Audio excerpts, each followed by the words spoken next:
Hola a todos, esta clase corresponde a la clase número 5, que está relacionada con la metodología What If. Mi nombre es Rodrigo Domínguez y comenzamos entonces con esta clase eh, que es para introducirlos en la metodología What If.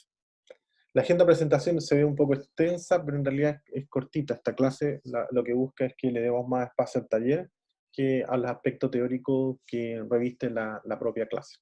Primero ahí es entender el concepto del what if, el qué pasaría si o qué ocurriría si, cuándo se usa, la descripción general, cuál es el listado general de las preguntas que están basadas en la MapFrame, y finalmente algunos ejemplos de aplicación, que es donde yo me quiero concentrar para que ustedes finalmente traten de replicar esos ejemplos que están al final de la clase. Comenzamos entonces. Este método es un método en realidad bien antiguo que cada vez se está utilizando más porque es un modelo que permite aplicarse en cualquier parte de un proceso. Y proceso, digo, puede ser en la entrada, durante el proceso, en la salida, intermedio. Por lo tanto, eh, es muy útil porque de alguna manera nos busca o trata de posicionarnos en distintos escenarios. Y por ahí parte la pregunta, es un motor que permite articular el qué pasaría si. Y el qué pasaría si tiene que ver con ponerse en distintos escenarios. Y obviamente nos tenemos que poner escenarios optimistas, pesimistas, realistas, y luego uno debería empezar a jugar con qué probabilidades existen de que se pueda desarrollar ese suceso o ese evento que estamos pensando. Entonces se basa en la determinación de cuáles vendrían siendo las consecuencias si eso sucede en función de algo que estamos analizando en algún proceso productivo. Por ejemplo, ¿qué pasaría si alguien ahora dentro de un ambiente laboral está con COVID-19 positivo y qué ocurriría en ese ambiente laboral? Y ahí hay que ver cuáles serían las consecuencias y cuáles son las recomendaciones frente a eso. De eso se trata entonces la metodología. Es bien abierta y eso es un problema porque es dispersa. Esto es lo mismo anterior, simplemente mostrar este es un plano. Si lo vemos en la parte anterior, este es el alzado isométrico y este es el plano que uno permite usar la What If aplicando planos, y uno puede ir viendo los planos y comenzar a preguntarse qué pasa si, por ejemplo, el conveyor, que vendría siendo esta cinta transportadora, se, se queda trancada o queda colapsada o se corta. El tema habitual de las correas transportadoras es que se corten. Entonces hay que hacer una parada de emergencia, hay que poner un port count, que son unos dispositivos de alarma que hace que se pare en forma automática. Pero bueno, esas son las situaciones en las cuales uno se tiene que poner para que uno identifique las consecuencias y finalmente su recomendación. ¿Cuáles son los detalles de esta metodología que no es muy bueno? Que no es muy estructurado. O sea, la MapFrame, que es lo que vamos a ver más adelante, hizo un esfuerzo para tratar de estructurarlo, pero no es que sea de esa manera, sino que es un esfuerzo de la MapFrame, pero no es que esté estandarizado que se debe ser así, se debe hacer así. Así que es simplemente una idea de la MapFrame que de alguna manera trata de estructurar porque es demasiado desestructurado. Poca información publicada al respecto, esto ya lleva más de 10 años, pero igual hay poca publicación porque como es muy dispersa, entonces como que se considera que es una herramienta poco seria. Y bueno, yo les puedo decir que en realidad cualquier herramienta puede ser considerada poco seria si el equipo es poco serio. Luego, si el equipo es potente, si el equipo es de última generación, entendiendo eso como equipos que, por ejemplo, tienen al supervisor que conoce al revés y al derecho la planta, o tienen al ingeniero de proceso, está el técnico de seguridad que maneja muy bien los aspectos de seguridad y salud ocupacional y además conoce la metodología en profundidad, sin duda que va a agregarle valor cualquier herramienta que utilice. Pero si el equipo es malo, lo único que espera es que sus resultados no sean buenos, que sean mediocres. Entonces, hay que cuidarse con respecto al equipo que uno conforma para aplicar identificación de peligro y evaluación de riesgo. Tienen que ser muy cuidadosos. Si el equipo no es bueno, mejor no acepta el desafío porque ya sabe que los resultados van a ser mediocres y el que se va a desprestigiar es usted. Entonces no se arriesgue en formar equipos si saben que el equipo es malo. Cuando es el equipo es malo, por ejemplo, le pasa a un estudiante en práctica que llegó ahora. Ese estudiante tiene todas las buenas intenciones de apoyar, tiene muchas ganas de aprender, pero no sabe nada de la empresa. Tampoco sabe los procesos, por lo tanto no va a ser de ayuda en el momento de identificar cuáles van a ser las consecuencias. Cuál también es alguien que no aporta, alguien que al revés está ya jubilado, que lo único que quiere o su atención está puesta en la jubilación, tampoco es una buena alternativa. O alguien que lleva 3 meses tampoco. Tiene que ser alguien profesional que tenga su tiempo ya en la organización, que conozca cuáles son las posibles consecuencias, que haya estado enfrentado en situaciones similares. Ese es un buen equipo. Considera el examen de posibles desviaciones respecto al diseño, construcción, entre otras, y considera también el resultado de un evento no deseado que puede producir, por supuesto, consecuencias adversas. Dentro de las cosas que hay que considerar, generalmente se produce cierta tensión para dirigir y centrar el debate porque, como les decía, es muy dispersa. Entonces, puede que alguien justamente se ponga a poner en situaciones que realmente no agregan valor y que se van por otro lado. Supongamos que su atención está puesta en seguridad y salud ocupacional y el que pasa así se va para un tema que es de tipo, supongamos, gubernamental o un tipo político. Por lo tanto, eso no está en la sintonía de lo que estamos atendiendo, que es seguridad y salud ocupacional. Por lo tanto, es muy fácil desviarse respecto al objetivo que persigue la metodología. Por eso es que genera cierta tensión el dirigir este tipo de debates en la metodología WATIF, porque es tan dispersa, como no hay un orden, entonces prácticamente es como una lluvia de ideas y finalmente puede terminar como una catarsis la reunión y no logra el objetivo, que es llegar a consecuencias, resultados, recomendaciones. Otro problema que tiene es que pueden pasar inadvertidos riesgos ocultos. Esto puede ocurrir si el equipo no tiene la expertise o no es disciplinado respecto a la identificación de los peligros. Nuevamente, insisto, eso ocurre porque la gente tiene poca experiencia en el proceso. No debiese ocurrir si el equipo conformado tiene experiencia en el proceso, conoce la metodología, eso no debería ocurrir. Pero dado que los equipos generalmente se forman con la gente que hay, esto es casi algo habitual que ocurre, que pueden pasar inadvertidos ciertos riesgos ocultos. Depende, aquí está lo que había dicho ya hace rato, que depende mucho de la experiencia de los que lo aplican. Por lo tanto, si el equipo es malo, los resultados son mediocres y seguramente van a pasar inadvertidos muchos riesgos, porque como no tienen experiencia, no tienen idea qué consecuencias puede traer, e incluso más aún, quizás el equipo hasta no sea capaz de identificar el peligro. Entonces, por ahí hay que tener atención entonces en la formación de los equipos. Es un método como único que sirve para interacciones sencillas y procesos simples. Claro, es conveniente para procesos simples, no tan complejos, porque para complejos existen otras metodologías. O sea, como una primera aproximación, como eh, un primer screening, es súper conveniente partir con un WATIF porque es tan genérico, es tan disperso que nos permite abarcar rápido, en poco tiempo, unas unidades simples. Eh, Útil para el entrenamiento del personal técnico. Es muy bueno. ¿Por qué es bueno para el entrenamiento? Porque en la medida que uno empieza a acumular información, por ejemplo, ¿cómo decirlo? Las ART, análisis de riesgo de tareas. Ese es uno de los documentos que se llenan en gran parte de las empresas y eso puede perfectamente insumar a esta metodología y entonces yo puedo, a partir de situaciones que han ocurrido, por ejemplo, declaraciones de accidentes que se han desencadenado en la organización, yo tengo inmediatamente identificado el peligro, identificadas las consecuencias, las recomendaciones, porque es algo que ocurrió en la empresa. Entonces, un análisis de un accidente del trabajo.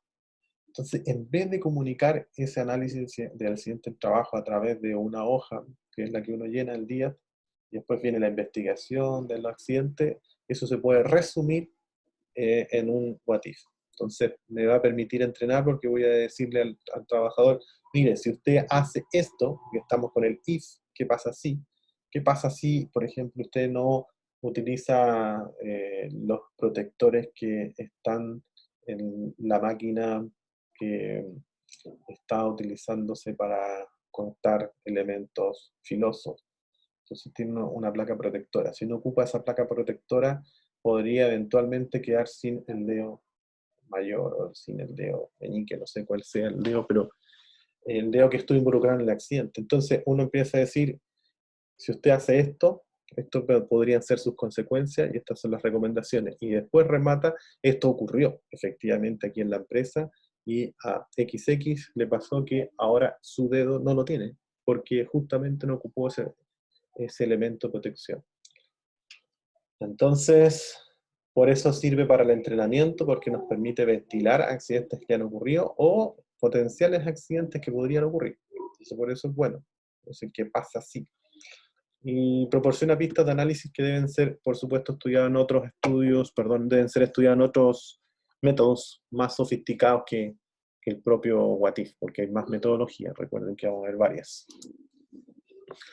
Lo que estoy mostrando ahora es un esfuerzo que hizo la MATFRE para tratar de salir de esta dispersión tremenda que tiene el WATIF y poder hacerlo a través de un orden lógico. Entonces, lo que se plantea aquí es poder desagregar el proceso en varias partes. Entonces, de alguna manera, si uno quiere comerse el elefante, comérselo a pedacitos.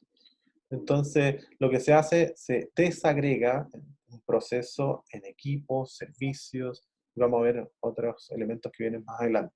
Entonces los va viendo o tomando por partes.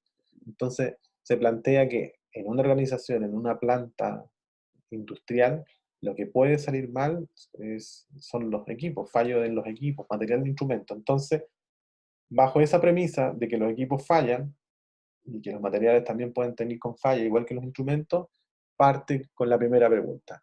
¿Qué pasaría o qué ocurriría si una válvula de control fallara?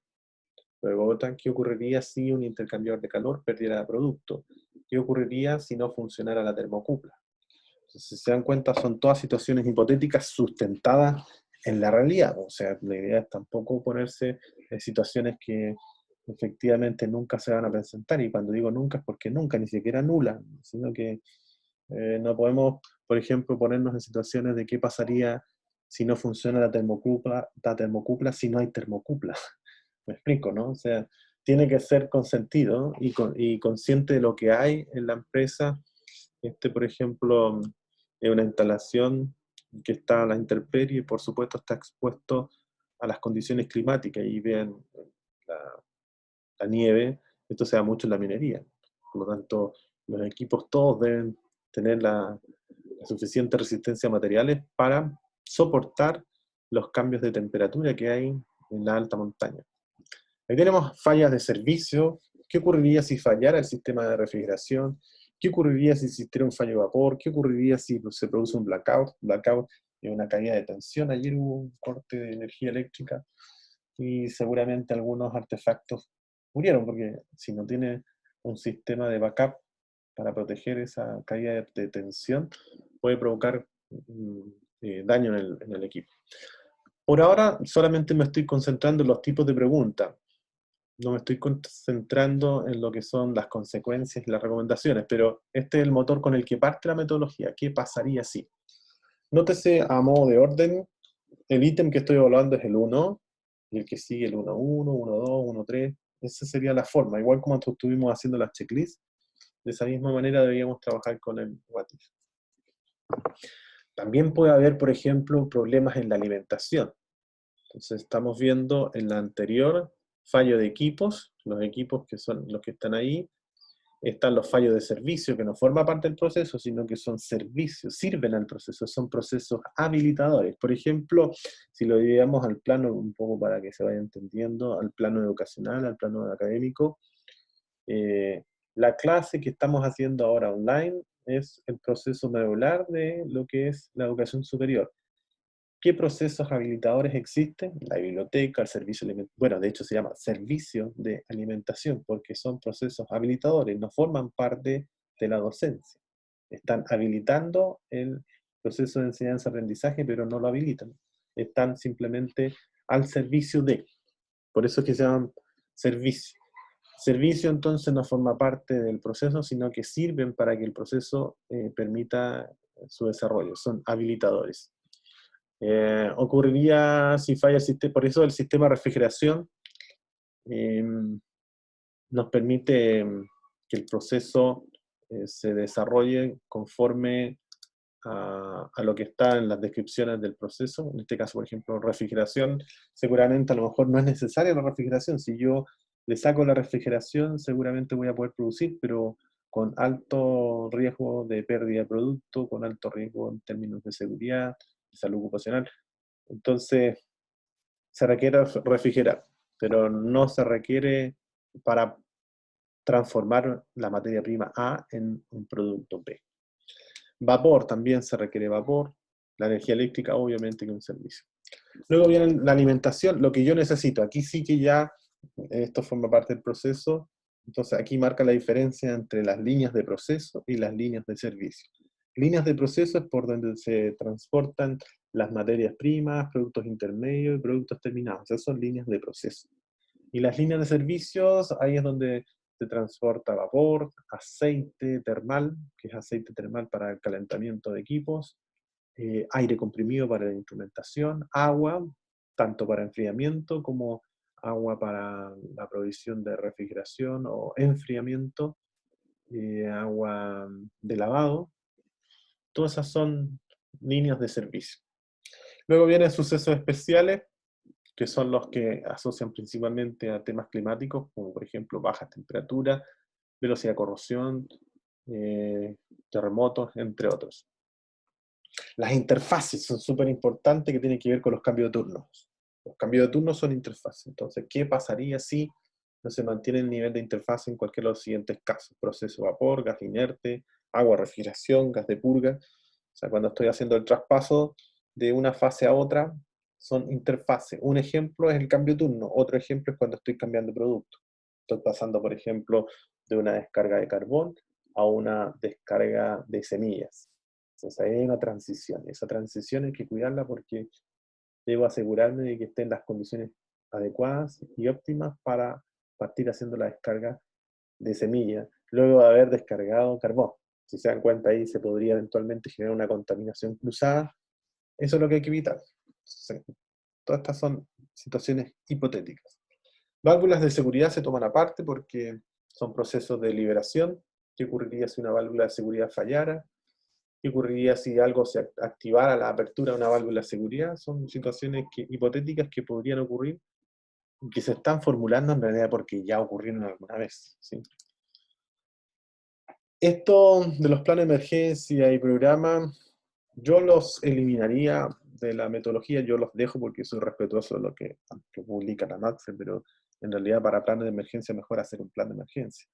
Y para planes y programas mejor hacer planes y programas.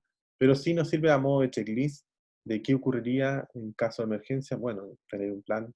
¿Qué ocurriría si hay un escape de material tóxico? ¿Qué ocurriría si hay una explosión? Todas estas preguntas debería tener respuesta en el plan de emergencia. Entonces, nos sirve para chequear si el plan de emergencia está bien hecho. Entonces, si el plan de emergencia me responde a todas estas preguntas, es que hice un buen trabajo en la elaboración del plan de emergencia.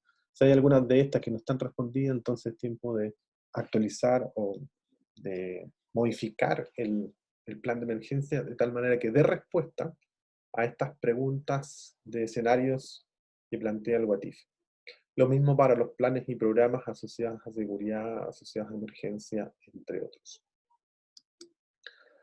¿Qué necesito para hacer la WATIF? Se requiere la mayor cantidad de información posible. Va a ser de ayuda, por ejemplo, una MIPER, sin duda que ayuda porque ahí voy a tener todo.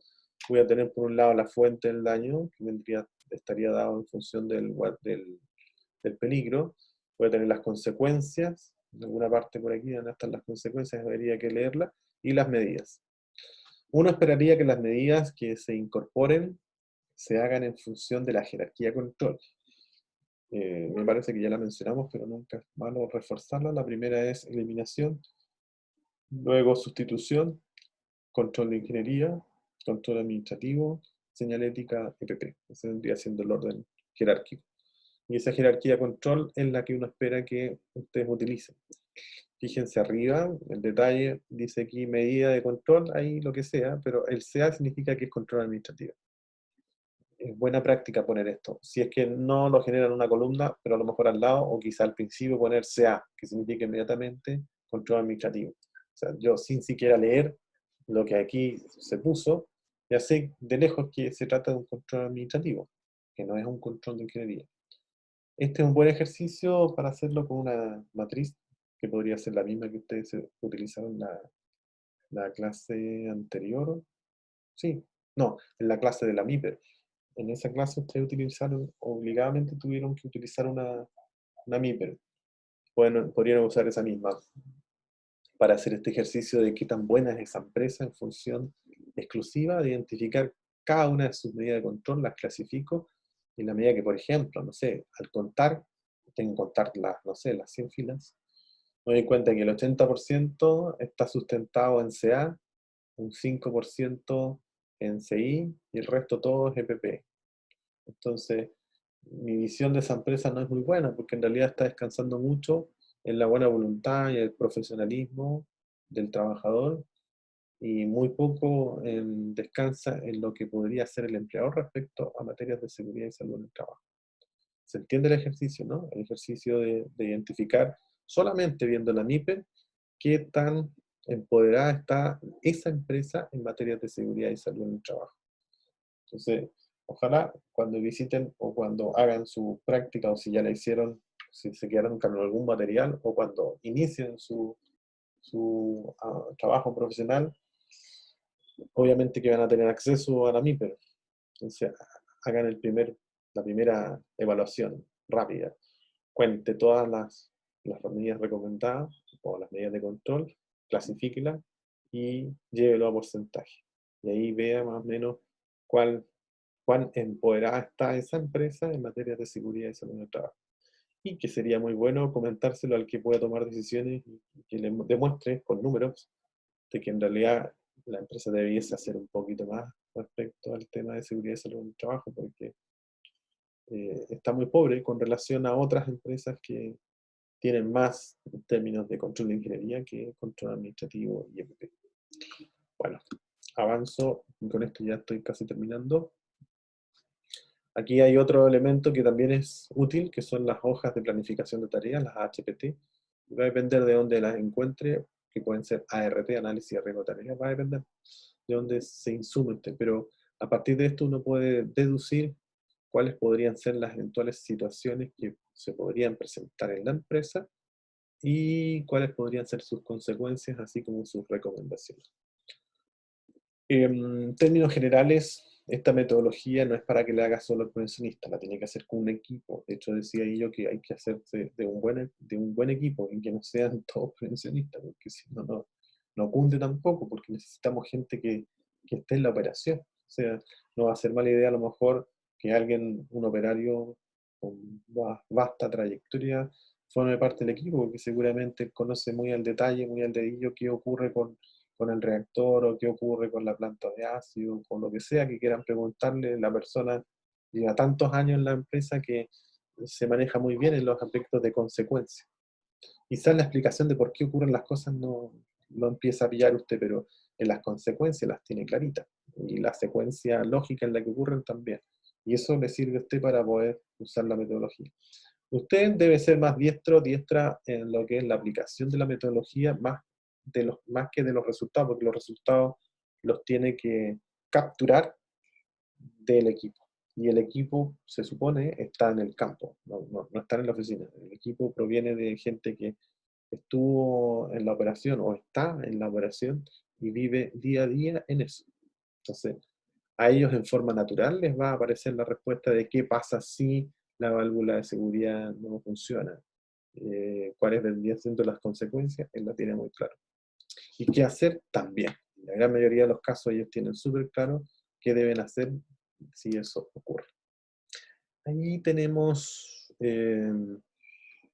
algunos ejemplos, si se dan cuenta, respecto al tipo de evento, el ámbitos de tipo administrativo, técnico y sistemas de regulación. Esto fue extraído de una publicación sobre el análisis de las condiciones de peligro ocupacionales. Entonces, es bueno también echar un vistazo porque nos permite también, a partir de esta información, poder inventar, no sé si inventar, pero tratar de generar más preguntas relacionadas con What If desde lo que ha ocurrido en otras empresas en el ámbito en que yo ahora estoy tomando acción. Aquí recuerdo entonces nuevamente la jerarquía de control, eliminación, sustitución, control de ingeniería, administrativo, señalética y EPP. Aquí tenemos un ejemplo de buenas y malas prácticas. El trabajo que hoy ustedes tienen que hacer tiene que tener un encabezado. Entonces, este encabezado es obligatorio. Quizás no así como está acá, pero tiene que tener un encabezado. El tema de diseño ya lo dejo a gusto consumidor, pero debe tener un encabezado y el encabezado debe indicar qué tipo de metodología está ocupando. La anterior decía checklist, esta debería decir what if. ¿Y dónde? En la planta de Chancaba Materiales. La fecha, el nombre que implica. Bueno, eso ya es optativo. Yo no, la clase anterior también trabajé bastante el aspecto del encabezado, así que las mismas recomendaciones aplican para este taller. Luego viene el contenido. Aquí va la pregunta. Y en términos de pregunta, uno esperaría que aparecieran los números. Aquí la fallita que tiene es que, claro, dice 1, pero esta vez debe ser 1, 1, y esta 1, 2. ¿Por qué? Porque nos permite orientarnos después porque estos piensen que, claro, a modo de ejemplo de taller, estamos hablando de 1, 2, 1, 2, 3, 1, 2, 4, pero en una empresa perfectamente podemos llegar a 35 ítems y divididos en 4 o 5 bloques, entonces es más fácil referirse al evento 2.14 que al evento que está en el punto 2, pero no sé, está como en la línea 10, 11, por ahí. No, 2.14, esa es. Es más fácil poder dirigir alguna atención al punto. ¿Cuál es el orden? Y aquí no pueden haber cambios. Va la pregunta, el qué pasa si, la consecuencia y la acción. Nótese que en algunas plantillas, que también es lícito, eso también depende de usted, a gusto consumidor, algunos ponen acá arriba qué ocurriría si, puntos suspensivos, porque como todas dicen lo mismo, y aquí sigue, los operarios no usan EVP. Al chancador si excede su límite de carga. Para ocupar ese modelo tendría que poner acá arriba, en vez de pregunta, poner qué pasaría si, punto suspensivo, y luego acá, punto suspensivo en el de abajo, si los operarios, punto suspensivo, si el chancador excede su límite de carga. Esa sería la forma también aceptada para no estar repitiendo siempre qué sucedería si, o qué pasaría si. La consecuencia es directa. Si se dan cuenta, ¿qué ocurre si los operarios no usan su elemento de protección personal? Nótese que esto es peligro. No sé si alcanzan a visualizar, pero yo planteo la pregunta siempre en modo peligro, no en modo de riesgo. Entonces, ahí uno espera que ustedes nuevamente refuercen el concepto de peligro y eso es lo que se va a evaluar ahora, si sean capaces de transformar los peligros en preguntas y no los riesgos en preguntas. Entonces, no sería una buena pregunta si alguien pone qué pasaría si alguien se cae de una escala. No, pues eso no es peligro. Eso ya viene siendo una probabilidad, un riesgo. Entonces, no confundirse, no perderse con eso, porque esto está en función del peligro, la fuente del daño definida como una acción, condición, situación. Y eso es lo que hay que transformar en modo pregunta, que sería what if. Luego la consecuencia, por supuesto, que está derivada de esto. ¿Qué pasaría si? Y la consecuencia en este caso es exposición a polvo. Aquí la hizo en realidad bien genérica porque apostó sin identificar, puso bebé a la vida y asumió que uno debe entender que no se puso EPP para el polvo, para el ruido, para proyección de partículas. Es un abuso de la metodología, así que También no anda muy bien eso. Luego las acciones tienen que ir, por supuesto, asociadas a lo que identifiqué, en este caso al no uso. O sea, aquí hay una relación entre pregunta y acción. Tengo que atacar la acción. ¿Y cómo lo hago? Identificando bien la pregunta. Ese es como el sentido lógico. Se espera que ustedes sean capaces de utilizar la jerarquía control y con este curso vamos a asumir como una convención poner E para eliminación, S sustitución, CI para control de ingeniería, CA control administrativo, SE para señalética y EPP para elementos de protección personal, para que uno lo entienda de qué jerarquía de control se está utilizando. Bueno, eso es respecto a ese modo que ahí aparece. Aquí tenemos otro. Hay otro estilo ¿cómo se llama? De formato. Pero tiene el mismo problemita porque nuevamente no establece el 1, 1, 2, 1, 3, 1, 4, lo que no es bueno. Sí están las consecuencias de esto. ¿Qué pasaría si el traje falla? Es posible que ingrese agua, servida y otros agentes que dañen al trabajador. ¿Qué hay que hacer respecto a esto? Nuevamente, contenido, acción, pregunta, acción. Ahí yo tengo que atacar lo que identifiqué como peligro, me hago cargo a través de la jerarquía de control.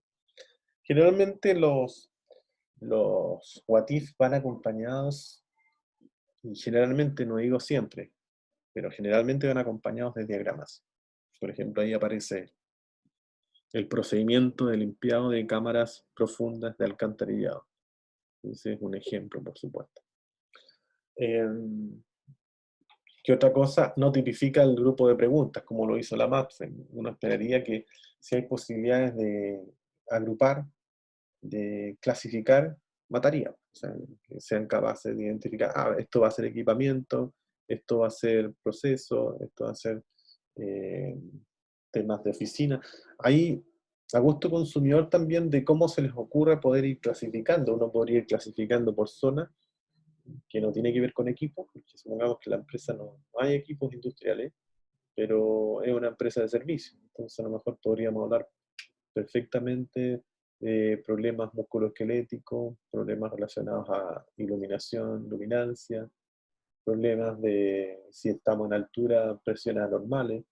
Entonces podrían ser los subtemas. Y ahí yo los voy derivando en las distintas preguntas a cada uno de esos. Entonces, al igual como lo hicimos en la checklist, uno esperaría que tuvieran nuevamente 10 líneas, que las pudiesen desagregar por tramos también, tal como muy parecido a lo que hicimos con la checklist anterior. Esta no va con puntaje porque hay que entender de que es una metodología que no está asociada al ranking. Simplemente trabaja con el motor, que en este caso es la pregunta, ¿qué pasaría si? Luego la consecuencia y finalmente las acciones correctivas. Ese es.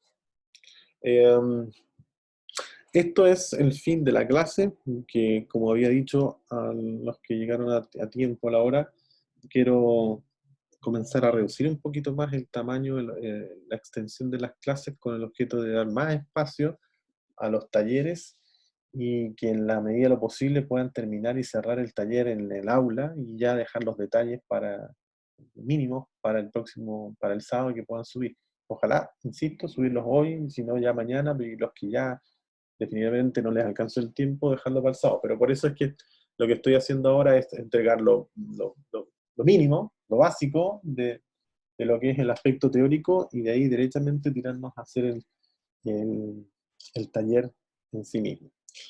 Por lo tanto, vamos ahora a cerrar ¿cómo se llama? La clase y nos vamos a reunir unos 10 minutos más para tener un tiempo más extenso de taller. Gonzalo Rebolledo llegó, ¿no? Sí, profe. ¿Está disponible para la presentación? ¿Ahora? ¿Aló? ¿Se escucha? Sí, correcto, yo lo escucho. Profe, ahora mismo dice usted. Claro, ahora ya, como ya, ahora ya, sí. Ya, sí, sí, Ya, profe. déjeme entonces dejar de compartir y con esto, con su presentación, terminamos el bloque.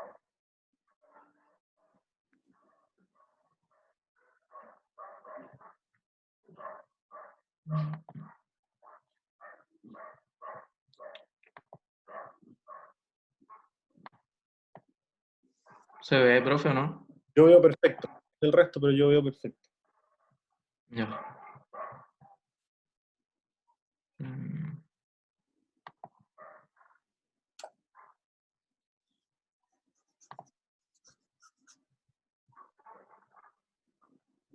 Necesito el control de identidad, sí, porque para la clase es necesario. La cámara activa. ¿Cómo, profe? Necesito su cámara activa para el control de la evaluación. Ah, ya.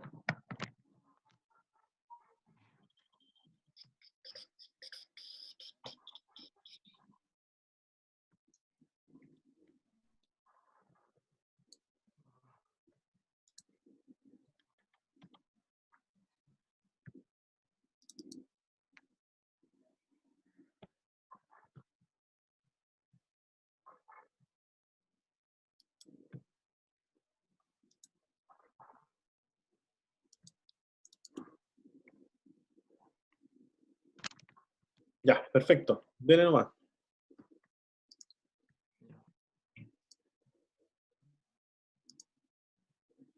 Adelante, Gonzalo. Buenas tardes, compañeros, profesor. Yo le hablaré sobre el HACCP, que es para el manejo de plantas de polvo. Y de aquí surge una pregunta,